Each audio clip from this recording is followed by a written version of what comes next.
Hello নমস্কার, মিনু রান্নাঘর আমি এসে গেছি। আমি আজকে চিংড়ি, ভেতো চিংড়ি বলে এগুলোকে, আমি হলুদ নুন তেল দিয়ে একটু মেখে রেখেছিলাম। হ্যাঁ, এবার আমি এর মধ্যে কাঁচা, এর মধ্যে বেসন দেব, 3 চামচ বেসন দিলাম।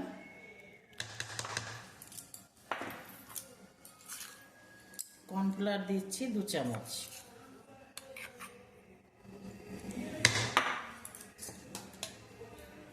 কাঁচা লঙ্কা দিচ্ছি, যে যেরকম খান কাঁচা লঙ্কাটা, এটাকে আপনাকে বলবো না যে কাঁচা লঙ্কা এতগুলোই দিতে হবে। আমি কুচি রসুন কুচি 5-7 কোয়া রসুন কুচি দিলাম। পেঁয়াজ 3টে পেঁয়াজ বানিয়ে রেখেছি, 3টে পেঁয়াজের মধ্যে কুচানো পেঁয়াজগুলো দিচ্ছি।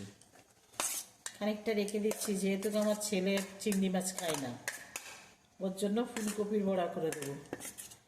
আচ্ছা, এই ধনে পাতা দিলাম, স্বাদ মতন নুন দিচ্ছি। খানিকটা আমি নুন দিয়ে রেখেছিলাম বানিয়ে করে। স্বাদ মতন চিনি দিলাম, সামান্য একটু হলুদ দিচ্ছি। আমি একটু জিরের গুঁড়ো 1 চামচ দিয়ে দিলাম, 1 চামচ মিট মশলার গুঁড়ো দিলাম, গোলমরিচের গুঁড়ো দিচ্ছি, সামান্য একটু গরম মশলার গুঁড়ো দিচ্ছি, একটু সামান্য। সবগুলো একসঙ্গে মিক্সড করে নেব। আজ আমি বড়া করব, চিংড়ি মাছের পকোড়া।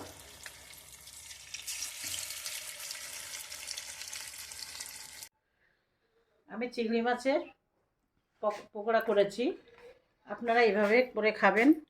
যদি আপনারা সস খান তাহলে সস, এরপর সস দিয়ে দেবেন আর চিজ দিয়ে দেবেন, দিয়ে সন্ধ্যার সময় আপনারা খাবেন, খুব ভালো লাগবে।